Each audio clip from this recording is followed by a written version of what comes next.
konten yang ngeri-ngeri sedap itu didorong oleh narasi di baliknya. Bisa positif, bisa destruktif. This is Chemistry Podcast, kekristenan tanpa misteri. Au!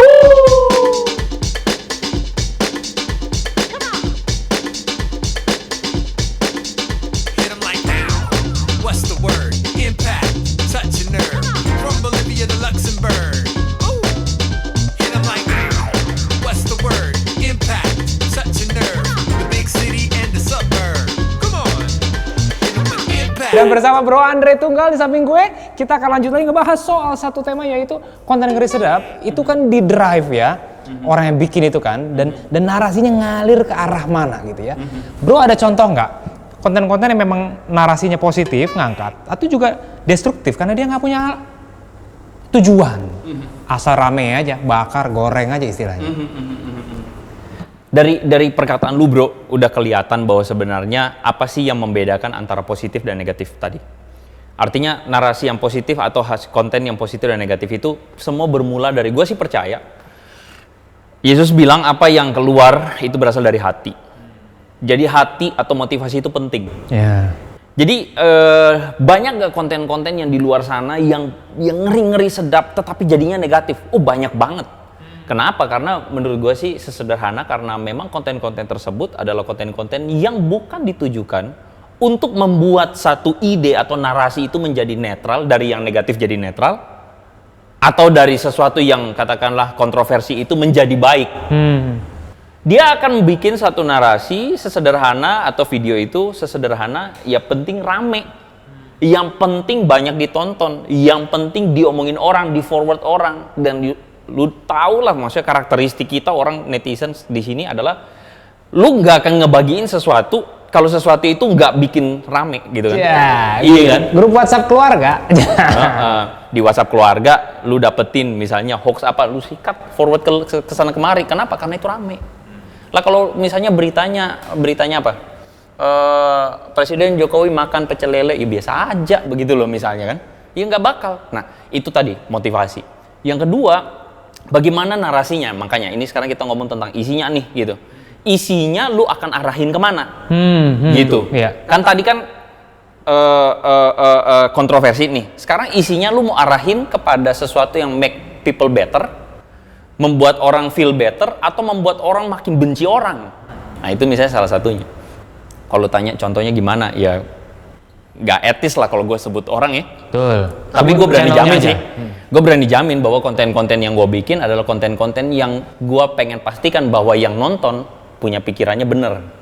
Yang nonton bisa bedain mana nih yang ketika gue lihat sesuatu yang kontroversi nih, sikap gue harusnya bagaimana. Dan for sure, gue pengen supaya yang nonton ini akhirnya bisa berpikir dari sudut pandang Kristen. Kalau lu jadi orang Kristen, lu harusnya nyikapin ini gimana? Buat gue sih gitu. Sehingga gue berani jamin bahwa konten gue positif. Even though banyak orang yang kalau cuma lihat sekilas doang konten gue, orang akan bilang, gila nih orang, lu jadinya benci agama ini gitu. Nggak sama sekali. Bahkan even gue undang pemuka-pemuka agama atau orang-orang tertentu yang gue lihat, wah dia cukup intelektualis nih mewakili agamanya dia. Ya gue undang, kita ngobrol sama-sama. Gue juga belajar dari mereka. Artinya gini, lu kalau beragama, lu nggak harus kok artinya merasa bahwa yang lain benar-benar salah. Kita harus bisa belajar dari mereka juga kan. Kan ada kebenaran-kebenaran yang sifatnya tertentu atau kebenaran-kebenaran pada perifer, permukaan yang juga mereka punyai. Ya kenapa kita nggak belajar juga kan gitu. Gitu sih bro kalau gue bilang. Tapi fenomena yang ini nih menarik nih, fenomena konten-konten bukan hanya YouTube ya, karena gue kan banyak taunya YouTube nih. Misalnya fenomena di sosial media di platform yang lain, Instagram let's say. Misalnya soal akun-akun satir. Ya kan, kalau tadi kan gue ngomong kan banyak ngomong soal kekristenan dengan agama lain. Tapi juga internal kekristenan ramai juga tuh bro. Jadi akun satir yang ngangkat ngekritik gitu ya, ngeritik pemuka agama kita sebut aja pendeta ini, pendeta itu gitu ya, dikritik berpakaiannya, ajarannya dan sebagainya. Itu kontroversi sebenarnya. Iya kan? Nah, sekarang narasinya mau positif atau negatif. Nah, cuman kelemahan kalau menurut gua, kelemahan dari Instagram misalnya adalah narasinya kependekan. Akhirnya multi tafsir karena narasinya terlalu pendek. Gue ingat banget ada satu akun tuh ya, yang mungkin teman-teman udah tahu lah. Ya bisa dibilang akun satir pertama. Yang gua tahu nih ya, yang bikin akun tersebut sebenarnya dia nggak kepengen ngeritik. Dia cuma pengen tunjukin nih, pester gua nih gayanya keren loh. Cuman respon dari netizen julid aja udah. Akhirnya apa? Dianggap itu akun satir, padahal dia nggak bermaksud nyatir, gitu loh. I see. Makanya sebagai konten kreator sih kalau gue ya, kita punya tanggung jawab. Konten kreator ya orang yang betul-betul mau di sosial media sama orang yang memang pengguna sosial media, kita punya tanggung jawab sebenarnya untuk ketika kita posting sesuatu atau kita forward sesuatu, kita harus mesti memikirkan persepsi orang apa nih akhirnya. Ketika gue posting atau ketika gue bikin konten, apakah orang akan feel better? Satu. Apakah orang akan merasa lebih mengasihi orang? Atau malah lebih menggosip orang? Nah itu tanggung jawab kita loh. Jadi konten kreator dia punya responsibility, dia punya moral kompas buat yang nentuin apa dampaknya, apa outcome-nya dari yang dia bikin gitu kan ya. Dan boro-boro itu deh.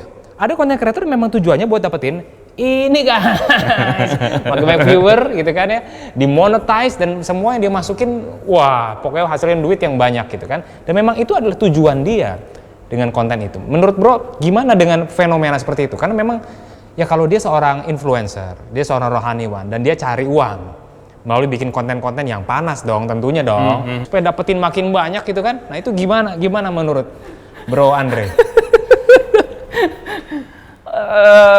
Pertama kita mesti telah dulu bro, lu bikin konten dapat duit dosa apa enggak? Itu dulu gitu kan. Kan pikiran orang hari ini gini nih, orang ada dalam sisi dualisme. Menurut gua sih, dualismenya tuh apa? Oh, kalau misalnya lu jadi hamba Tuhan, lu pelayanan, lu nggak boleh dapat duit. Menurut gua itu benar dan salah. Benar dan salah adalah benar ketika apa? Ketika itu menjadi motivasi kita seharusnya. Motivasi kita seharusnya ketika let's say pelayanan atau mengeluarkan produk konten tertentu, harusnya motivasi kita bukan semata-mata mengejar uang. Karena kalau begitu gua rasa tanggung jawab moral kita sama Tuhan susah. Itu pertama. Salah ketika apa? Salah ketika menurut gua gini, uang itu sekali lagi tidak kita pandang sebagai sesuatu yang evil kan. Kita tidak memandang uang itu sebagai sesuatu yang negatif. Lu dapetin uang dengan sesuatu yang bermanfaat, apa masalahnya? That's the point gitu. Lu mendapatkan sebuah efek atau sebuah istilahnya sebuah hasil jeripayah lu, apa salahnya? Buat gua sih begitu. Nah cuman gini, akhirnya orang itu karena kita ada dalam dunia yang dualisme nih, di satu sisi kita pengen duit, tapi di satu sisi takut diomongin orang, akhirnya apa? Akhirnya kita bikin sesuatu untuk cari duit, tetapi supaya kelihatan bagus, kita bungkus dengan yang rohani. Nah ini celaka. Ini celaka. Sehingga gue melihat tidak sedikit juga ada teman-teman, mungkin beberapa orang-orang pihak tertentu yang membuat konten-konten itu tujuannya untuk sekadar sesederhana cuma dapetin duit doang. Cuma ngebahas sesuatu yang kontroversial, dikit-dikit bahas kontroversial sehingga kelihatannya tuh isinya ya cuman ngejar view, ngejar monetize dan sebagainya. Orang tanya, loh bro Andre lu sendiri monetize? Ya gue monetize, tapi gue merasa bahwa gue terus berusaha untuk menjaga idealisme gue. Gue menjadi orang yang kudus banget nggak? Nggak juga. Gue bergumul nggak? Bergumul juga. Ketika melihat ada orang yang kontennya maju terus gitu ya, view-nya banyak. Tapi gue cuma lihat gini, kalau gue nonton ini sesederhana, gue malah nggak jadi semakin mengasihi orang. Penilaian gue. Ketika gue lihat begini, ya kelihatannya ya kejar view aja gitu. Sesederhana kejar orang banyak nonton aja. Sesederhana ya goreng aja isu begitu. Gue nggak sejahtera sih. Bergumul nggak? Bergumul gitu. Tetapi akhirnya gue berusaha untuk jaga idealisme gue juga. Berusaha untuk gue pastikan bahwa ini adalah bentuk pelayanan gue. Iya. Yang jaga lu untuk tetap megang idealisme lu apa? Kalau ngomong Tuhan klise ya, ya nggak sih? Tapi gue rasa pentingnya menjaga nurani itu penting banget sih bro. Ketika kita lakukan sesuatu, kita bertanya sama diri kita, apa sih yang gue kejar? Apa sih yang kalau gue lakuin ini Tuhan berkenan gak sih? Gue rasa itu penting banget. Satu kali gue bergumulnya begini nih. Jadi viewer gue turun. Ini kita belak-belakan aja. Sedap, hajar. Viewer gue turun. Ketika gue munculin konten yang sifatnya tone-nya netral. Tone-nya netral tuh apa sih? Renungan. Misalnya renungan gitu ya. Itu tone netral tuh. Jatuh tuh gitu ya, view-nya begitu. Ya, tadinya puluhan ribu, bahkan ratusan ribu, yang cuman renungan doang ribuan. Ada yang menyukainya nggak? Ada. Nah, cuman masalahnya kita berhadapan dengan algoritma sosial media. Kalau misalnya lu keluarin sesuatu yang nggak laku, secara sistem atau algoritma dari platform tersebut akan menomorsekiankan lu. Jadi ketika lu keluarkan konten, dia akan membuat lu konten lu secondary. Dia akan terus berpihak pada mereka yang kontroversial, yang disukai sama viewer kan gitu.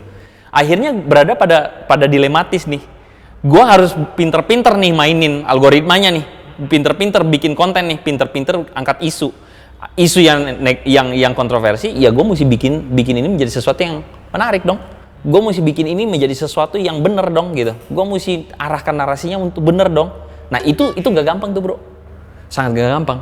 Nah gue bergumul di situ sampai akhirnya gue pernah memutuskan untuk berhenti sejenak. Kenapa? Karena gue nggak mau terjebak, karena gue merasa gue nggak punya hidup gue sendiri nih.